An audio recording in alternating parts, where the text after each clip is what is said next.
வணக்கம். நீரிழிவு நோய் இருக்கிற பெண்கள் குழந்தை பெத்துக்கிறதுக்கு பிளான் பண்ணும்போது கர்ப்ப காலத்தை விட அதுக்கு முன்னாடி இருக்கிற காலகட்டம் எவ்வளவு முக்கியம்னு தான் நாம இன்னைக்கு விரிவா பார்க்க போறோம். சரி, உங்ககிட்ட ஒரு கேள்வி. உங்க கர்ப்ப காலத்திலேயே ரொம்ப ரொம்ப முக்கியமான கட்டம் எதுன்னு நினைக்கிறீங்க? முதல் 3 மாசமா இல்ல கடைசி 3 மாசமா? நான் சொல்ல போற பதில் உங்களை கொஞ்சம் ஆச்சரியப்படுத்தலாம். ஆமாங்க. நீங்க பிரெக்னன்ட்னு கன்ஃபார்ம் பண்றதுக்கு முன்னாடியே உங்க கர்ப்பத்தோட மிக முக்கியமான கட்டம் நடந்து முடிஞ்சிடுது. இது எப்படி சாத்தியம்னு யோசிக்கிறீங்களா? வாங்க இத பத்தி தான் விளக்கமா பார்க்க போறோம். இந்த நேரத்தை தான் நாங்க தங்கமான காலகட்டம்னு சொல்றோம். ஒரு சின்ன உதாரணம் சொல்றேன். உங்க உடம்ப ஒரு நிலம்னு நினைச்சுக்கோங்க, குழந்தைய ஒரு விதைன்னு நினைச்சுக்கோங்க. விதைய நட்டதுக்கு அப்புறம் நிலத்தை சரி பண்றதுல என்ன பிரயோஜனம்? அதுக்கு முன்னாடியே நிலத்தை பக்குவப்படுத்தணும் இல்லையா? அதே கணக்கு தான் இங்கேயும். இப்போ இந்த ஸ்லைடை கொஞ்சம் பாருங்களேன். ரொம்ப ஆச்சரியமான விஷயம் என்னன்னா, கர்ப்பத்தோட முதல் 8 வாரத்துக்குள்ளேயே குழந்தையோட இதயம், மூளை, தண்டுவடம்னு எல்லா முக்கிய உறுப்புகளும் உருவாகிடுது. ஆனா பாருங்க, பெரும்பாலான பெண்கள் தங்களுக்கு பிரெக்னன்சி கன்ஃபார்ம் ஆகுறதே 5வது இல்ல 6வது வாரத்துல தான். மெடிக்கல் டேர்ம்ல சொல்லணும்னா இந்த முக்கியமான நேரத்தை ஆர்கானோஜெனசிஸ்னு சொல்லுவோம். இது ஒன்றும் இல்ல, குழந்தையோட முழு உடம்புக்கும் அஸ்திவாரம் போடுற நேரம் இதுதான். அப்ப யோசிச்சு பாருங்க, இவ்ளோ நுட்பமான முக்கியமான இந்த நேரத்துல ரத்தத்துல சர்க்கரை அளவு ஜாஸ்தியா இருந்தா என்ன ஆகும்? அது குழந்தையோட வளர்ச்சி வரைபடத்துல, அதாவது அந்த ப்ளூ பிரிண்ட்ல ஒரு பெரிய கோளாறை உண்டாக்கிடும். சரி, உங்க சுகரை நம்ம எப்படி அளவிடுறோம்? நீங்க டெய்லி விரல்ல குத்தி பார்க்கறது அந்த ஒரு நிமிஷத்தை மட்டும் காட்டுற ஒரு போட்டோ மாதிரி. ஆனா இந்த HbA1c டெஸ்ட் அப்படி இல்ல. அது கடந்த 3 மாசமா உங்க சுகர் கண்ட்ரோல் எப்படி இருந்துச்சுன்னு காட்டுற ஒரு டாக்குமெண்ட்ரி ஃபிலிம் மாதிரி. நமக்கு இந்த டாக்குமெண்ட்ரி தான் ரொம்ப ரொம்ப முக்கியம். நம்பர்ஸ் பொய் சொல்லாதுன்னு சொல்லுவாங்க இல்லையா? வாங்க, கர்ப்பத்துக்கு முன்னாடி இருக்கிற அந்த HbA1c அளவுக்கும் குழந்தையோட ஆரோக்கியத்துக்கும் இருக்கிற நேரடி தொடர்பை எண்கள் மூலமாவே பார்த்துடலாம். இந்த அட்டவணையை கொஞ்சம் கவனமா பாருங்க. உங்க HbA1c அளவு 7%க்குள்ள இருந்த பிறவி குறைபாடுகளுக்கான ரிஸ்க் ரொம்ப ரொம்ப கம்மி.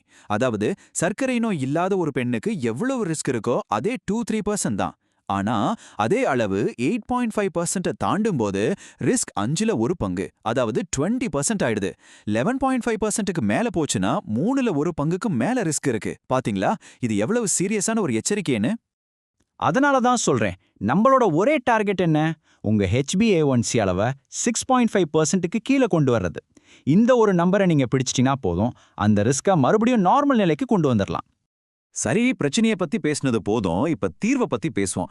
இந்த ரிஸ்க்ல இருந்து சேஃப்டிக்கு மாற ஒரு தெளிவான 4 பாயிண்ட் பிளான் இருக்கு. இதை உங்க குழந்தையோட ஆரோக்கியத்தை செதுக்கிறதுக்கான ஒரு சிற்பியோட கருவிகள்னு கூட சொல்லலாம். அந்த 4 ஸ்டெப்ஸ் இதுதான். 1. உங்க HbA1c-ய 6.5%க்குள்ள கொண்டு வர்றது. 2. ஃபோலிக் ஆசிட் சூப்பர் டோஸ் எடுத்துக்கிறது. 3. வாரத்துக்கு 150 மினிட்ஸ் உடற்பயிற்சி பண்றது. 4. நம்ம சாப்பாட்டு தட்டையே மாத்தி அமைக்கிறது. இந்த படத்தை பாருங்க, உங்களுக்கே புரியும். சாதாரணமா பிரெக்னென்ட் ஆனா 400 மைக்ரோகிராம் ஃபோலிக் ஆசிட் போதும். ஆனா சக்கரை நோய் இருக்கிறவங்களுக்கு குழந்தையோட தண்டுவடத்துல குறைபாடு வராம தடுக்க அதை விட 12 மடங்கு அதிகமா, அதாவது 5000 மைக்ரோகிராம் இல்லனா 5 மில்லிகிராம் தேவைப்படுது. அடுத்தது சாப்பாடு. உங்க தட்டுல பாதிக்கு பாதி காய்கறிங்க, கீரைங்க மாதிரி நார்ச்சத்து இருக்கணும். மீதி இருக்கிற கால்வாசில புரதம், அதாவது பருப்பு, முட்டை, பன்னீர் மாதிரி. இன்னொரு கால்வாசில ஸ்மார்ட் கார்போஹைட்ரேட்ஸ்னு சொல்ற சம்பா கோதுமை, பல்ப் அரிசி இதெல்லாம் இருக்கலாம். கேழ்வரகு உடம்புக்கு நல்லது தான், ஆனா அதை கூழா குடிச்சா சுகர் ஏறிடும். அதனால ரொட்டியா சாப்பிட்றது பெட்டர். ஓகே, இந்த 4 விஷயத்தையும் ஃபாலோ பண்றது ஒரு பக்கம் இருக்கட்டும். ஆனா நம்மள சுத்தி இருக்கிற சில தப்பான நம்பிக்கைகள் நம்மள தடம் மாத்தி விட்டுடும். வாங்க, அந்த மாதிரி சில ஆபத்தான கட்டுக்கதைகளையும் அதுக்கு பின்னால இருக்கிற உண்மையையும் இப்ப பார்க்கலாம். கட்டுக்கதை, பிரெக்னென்ட் ஆனப்புறம் பார்த்துக்கலாம். இது எவ்வளோ பெரிய தப்பு தெரியுமா? நீங்க டெஸ்ட்ல பாசிட்டிவ்னு பார்க்கறதுக்கு முன்னாடியே உங்க குழந்தையோட இதயம் துடிக்க ஆரம்பிச்சிடுது.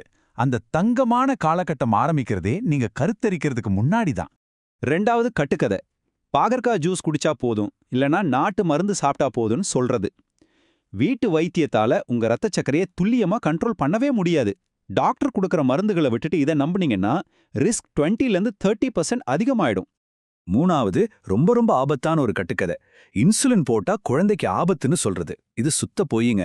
இன்சுலின் தான் கோல்ட் ஸ்டாண்டர்ட். அது ஒரு பெரிய மூலக்கூறு. அதனால நஞ்சு கொடியை தாண்டி குழந்தைகிட்ட போகவே போகாது. அது உங்களையும் உங்க குழந்தையும் பாதுகாக்கிற ஒரு கவசம். அதனால இனிமே உங்களை ஒரு பேஷண்டா பார்க்காதீங்க. நீங்க ஒரு ஆர்கிடெக்ட். உங்க குழந்தை வளரப்போற அந்த வீட்டை, அதாவது உங்க உடம்ப நீங்க தான் டிசைன் பண்றீங்க.